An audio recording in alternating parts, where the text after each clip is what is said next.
7월 31일 금요일 큐티 생명의 삶. 오늘의 본문 로마서 4장 18절부터 25절까지 말씀입니다. 아브라함이 바랄 수 없는 중에 바라고 믿었으니 이는 내 후손이 이같으리라 하신 말씀대로 많은 민족의 조상이 되게 하려 하심이라. 그가 100세나 되어 자기 몸이 죽은 것 같고 다라의 태가 죽은 것 같음을 알고도 믿음이 약하여지지 아니하고 믿음이 없어 하나님의 약속을 의심하지 않고 믿음으로 견고하여져서 하나님께 영광을 돌리며 약속하신 그것을 또한 능히 이루실 줄을 확신하였으니 그러므로 그것이 그에게 의로 여겨졌느니라. 그에게 의로 여겨졌다 기록된 것은 아브라함만 위한 것이 아니요 의로 여기심을 받을 우리도 위함이니 곧 예수 우리 주를 죽은 자 가운데서 살리신 이를 믿는 자니라. 예수는 우리가 범죄한 것 때문에 내줌이 되고 또한 우리를 의롭다 하시기 위하여 살아나셨느니라. 아멘.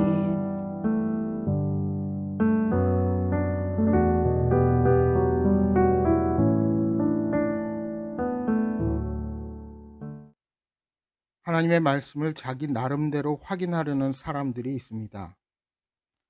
예를 들어 사사기에 나오는 기드온의 경우가 그러합니다. 하나님께서 이스라엘을 구원하시겠다고 말씀하시자 기드온은 하나님을 시험했습니다. 양털 한 뭉치를 타작 마당에 두고 만일 이슬이 양털에만 있고 주변 땅은 마르면 주께서 말씀하신 같이 이루어질 것을 확신하겠다는 것입니다. 그리고 그것이 끝이 아니라 두 번째는 양털만 마르고 이슬이 그 주변 땅에 있게 해달라는 겁니다. 여러분, 이러한 기드온의 믿음을 어떻게 보아야 합니까? 기드온이 궁극적으로 신뢰한 것은 하나님의 말씀입니까? 아니면 하나님의 계획입니까? 아니면 자신의 판단입니까? 우리는 많은 경우 기드온처럼 어떤 한 사안을 놓고 믿음의 확신보다 하나님을 시험하며 살아갈 때가 많이 있습니다. 그런데 하나님이 인정하시고 바울이 본문에서 말하는 아브라함의 믿음은 기드온과는 다릅니다. 하나님께서 아브라함에게 내가 내게 무별과 같이 많은 후손을 주겠다고 약속하셨을 때 그는 이미 생리적으로는 아이를 낳을 수 있는 나이가 아니었습니다. 객관적으로는 아예 자녀가 불가능한 상황이었음에도 하나님의 말씀을 믿었습니다. 오늘까지 보게 되는 로마서 4장 말씀에서 바울은 이러한 아브라함을 통해 우리들의 믿음을 설명하고 있습니다. 이 아브라함을 통해서 드러나는 칭의, 즉 믿음으로 의롭게 된다는 속성은 두 가지로 요약할 수 있습니다. 첫째는 율법의 행위에 따르지 않고 값없이 은혜로 주어진다는 것입니다. 칭의가 값없이 주어지는 이유는 아브라함이 유대인과 이방인 모두의 조상이 되어야 함과 긴밀하게 연결되어 있습니다. 둘째는 하나님의 칭의가 오직 믿음을 통해서 이루어진다는 사실입니다. 사도 바울은 이제 칭의를 가능하게 하는 이 믿음의 내용을 주목합니다. 곧 믿음의 조상인 아브라함이 어떤 믿음으로 의롭다함을 얻었는가 하는 것입니다. 따라서 본문은 아브라함의 믿음과 오늘 우리 믿음의 후손들의 연속성이 무엇인지를 밝히고 있습니다. 먼저 지난 시간에 읽은 17절의 말씀에 이렇게 말씀합니다. 기록된 바 내가 너를 많은 민족의 조상으로 세웠다 하신가 같으니 그가 믿은 바 하나님은 죽은 자를 살리시며 없는 것을 있는 것으로 부르시는 이시니라.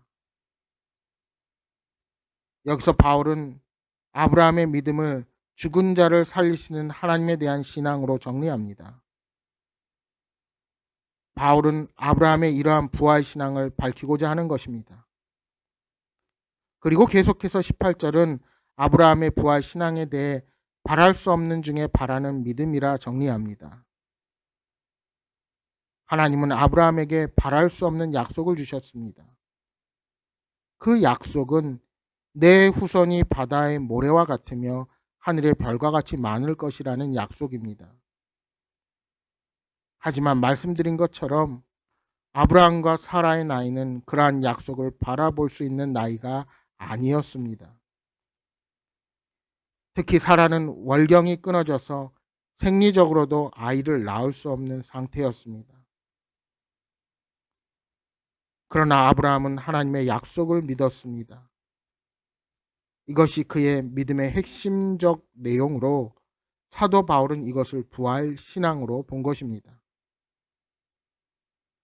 하나님께서 아브라함에게 언약을 이루신 것은 단순히 후손을 주는 것만을 의미하지 않습니다. 아브라함과 사라가 믿음을 잃지 않도록 인도하시는 가운데 그들이 바라는 바를 실제로 이루어 주시는 것입니다. 그래서 이미 100세나 되어 생신 능력이 없고 사라의 태가 죽은 것을 알고도 믿음이 약하여지지 않았다는 것입니다. 따라서 19절의 말씀을 헬라어 원문으로 보았을 때는 죽은 것 같은 몸이 아니라 이미 죽은 몸이라는 의미가 더 정확합니다.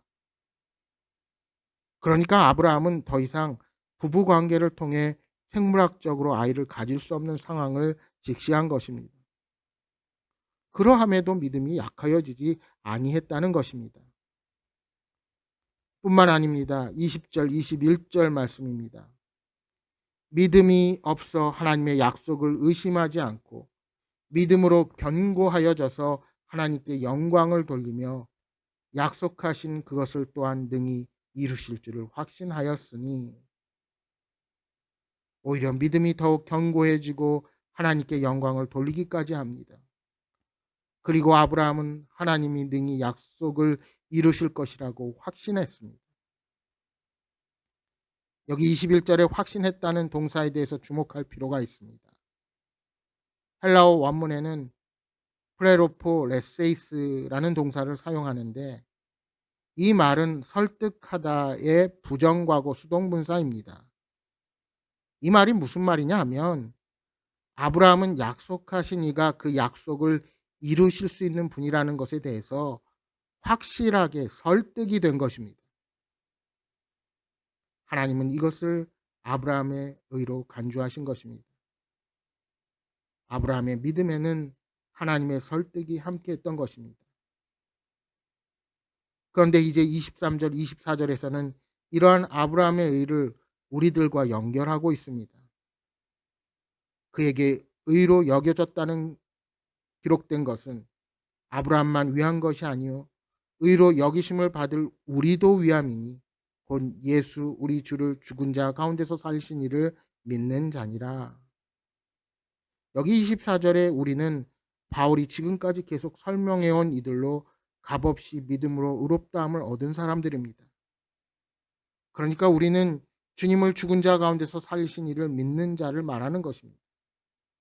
따라서 유대인이나 헬라인이나 누구든 구별 없이 우리 안에 포함되는 것입니다. 우리의 신앙도 예수 그리스도를 죽은 가운데 일으키신 부활 신앙을 핵심으로 하고 있습니다. 이것이 바랄 수 없는 중에 바라는 부활 신앙에 대한 확신, 즉 하나님께 설득된 아브라함의 신앙과 우리들의 믿음이 연결되는 것입니다. 25절에 말씀합니다. 예수는 우리가 범죄한 것 때문에 내줌이 되고 또한 우리를 의롭다 하시기 위하여 살아나셨느니라. 이제 바울은 결론적으로 부활 신앙의 핵심적인 키를 쥐고 있는 예수님을 간략히 설명합니다. 주님은 우리의 범죄로 인하여 내줌이 되셨습니다. 여기서 내줌, 파라디돔이라는 말의 원어적인 의미는 재판에 회부시킨다는 뜻의 법적 용어입니다. 하나님은 우리들을 위해 예수님을 세상에 내어주셨습니다. 가롯 유다는 예수님을 제사장들에게 내어주었습니다. 또한 빌라도는 예수님을 군중에게 내어주었습니다. 이것은 이사야서 53장 고난받는 종에 대한 예언이 이루어진 것을 이야기하는 것입니다. 중요한 것은 우리 주님의 죽음이 끝이 아니라 우리를 의롭다 하시기 위하여 무덤에서 다시 살아나신 것입니다. 아브라함에게도 부활신앙이 있었고 그의 후손인 우리에게도 이러한 부활신앙이 있습니다.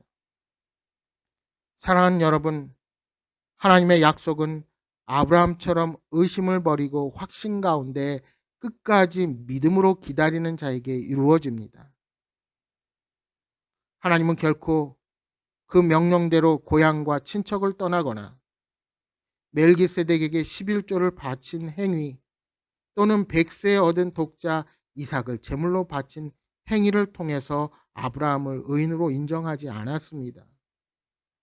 아브라함이 의인으로 여겨지기 위해 필요한 것은 오직 그의 믿음이었다는 사실을 기억하시기 바랍니다. 따라서 착한 행실은 의인이 되는 선행 조건이 결코 아닙니다. 우리가 아무리 선행과 고행과 덕행으로 의롭게 되려 끊임없이 노력을 해도 우리는 결국 무덤으로 향하는 유한한 인간에 불과합니다. 명심할 것은 십자가에서 죽으시고 무덤에서 부활하신 예수 그리스도를 믿는 것만이 의롭게 되는 길임을 기억하시기 바랍니다. 인간이라는 존재가 철저하게 타락한 존재요. 그러한 죄성과 무능함을 뼈저리게 깨닫는 데서 우리의 믿음은 시작된다는 사실을 명심하시기 바랍니다. 오늘 이 아침 믿음만이 유일한 의롭게 되는 길임을 깨닫고 그 구원의 은혜에 감사하는 여러분 모두가 되시기를 주님의 이름으로 간절히 축복합니다.